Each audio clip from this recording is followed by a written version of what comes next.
Hello everyone. आज की class में हम कंटिन्यू करेंगे क्लास 11th की माइक्रो इकोनॉमिक्स को। और आज का टॉपिक है इकोनॉमिक एज ए साइंस। ठीक है, इकोनॉमिक साइंस की फॉर्म में कैसे देखी जाती है इसको पढ़ लेते हैं। इससे पहले हम पॉजिटिव नंबरेटिव इकोनॉमिक्स को पढ़ चुके हैं लास्ट वीडियो में।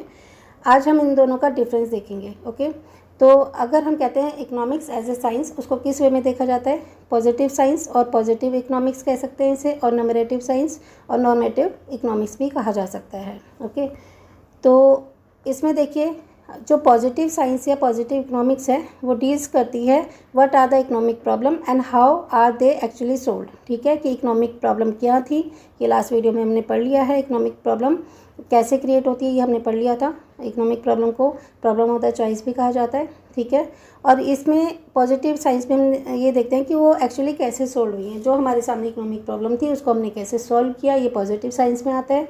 और अगर हमसे पूछा जाता है कि नंबरेटिव साइंस क्या है, तो ये डील्स करती है व्हाट ऑट टू बी और how to the economic problem should be solved. Okay, तो क्या होना चाहिए और इकोनॉमिक प्रॉब्लम को कैसे सॉल्व करना चाहिए। इसमें चाहिए वर्ड आ जाता है, शुड बी या ऑट भी आ जाता है, ऑट टू बी। तो इसमें कैसे करना चाहिए था, तो क्या एक्चुअल में हुआ है वो पॉजिटिव साइंस या पॉजिटिव इकोनॉमिक्स में आता है, और क्या होना चाहिए था वो नंबरेटिव साइंस में या नंबरेटिव इकोनॉमिक्स में आता है। ठीक है, तो पॉजिटिव साइंस में कहते हैं व्हाट इज़ क्या है, व्हाट वाज क्या था, और व्हाट विल बी क्या होगा। जबकि नंबरेटिव साइंस में आता है व्हाट ऑट टू बी क्या होना चाहिए था, सिमिलरली व्हाट शुड हैपन क्या होना चाहिए था, या व्हाट शुड हैव हैपन क्या व्हाट ऑट टू बी क्या होना चाहिए, व्हाट शुड हैपन क्या होना चाहिए, और ये भी व्हाट शुड हैव हैपन क्या होना चाहिए था। ठीक है, ये इसमें डिपेंड करती है, ये आइडियल फॉर्म दिखाती है जबकि ये एक्चुअल फॉर्म दिखाता है। ठीक है, अगर हम इनका डिफरेंस देख लेते हैं तो उनके बेसिस, ये हमारे पॉइंट्स हैं, इस बेसिस पर देखेंगे कि पॉजिटिव इकोनॉमिक्स और नंबरेटिव इकोनॉमिक्स में क्या डिफरेंस है। सबसे पहले तो मीनिंग ही देख लेते हैं। It deals with the what is और how the economic problem are actually solve, कि ये कैसे करती है कि क्या इकोनॉमिक प्रॉब्लम थी और उन्हें एक्चुअली कैसे सोल्व किया गया। जबकि ये डील करती है what ought to be and how the economic problem should be solve, क्या होना चाहिए था। ठीक है, और उन्हें कैसे सॉल्व करना चाहिए था, इस वे में ये डील करती है।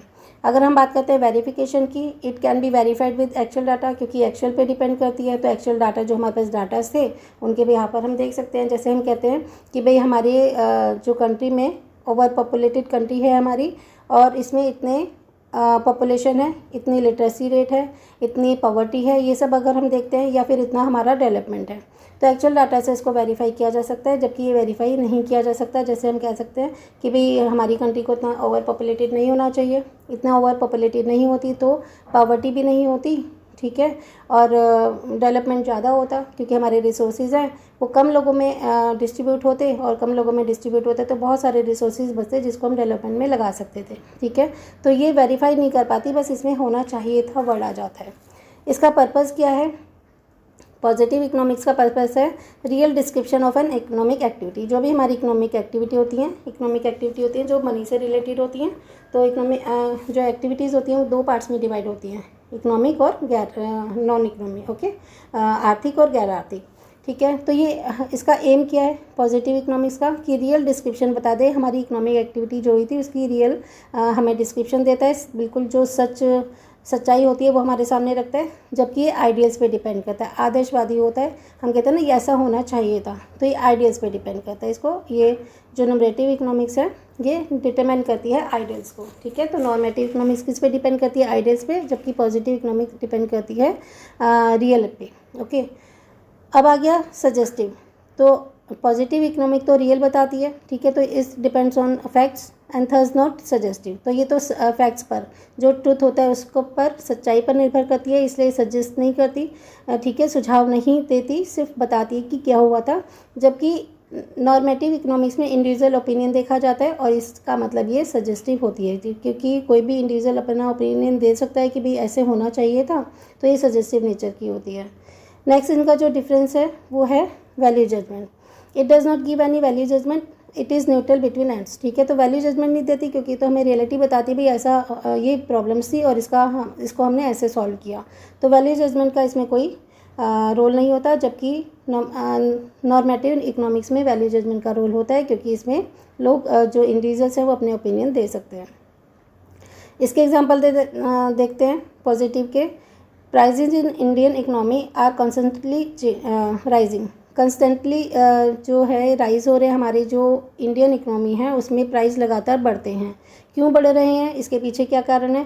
क्योंकि demand is greater than supply. Okay, demand ज़्यादा है किसी चीज़ की और सप्लाई कम है, तो डेफिनेटली जब किसी चीज़ की कमी होती है तो उसके प्राइसेस इंक्रीज़ हो जाते हैं। ठीक है, और डिमांड ज़्यादा क्यों है? क्योंकि ओवर पॉपुलेटेड है हमारी कंट्री। तो मेन जो प्रॉब्लम है वो ओवर पॉपुलेशन ही है, उसकी वजह से सारी प्रॉब्लम क्रिएट हो रही हैं।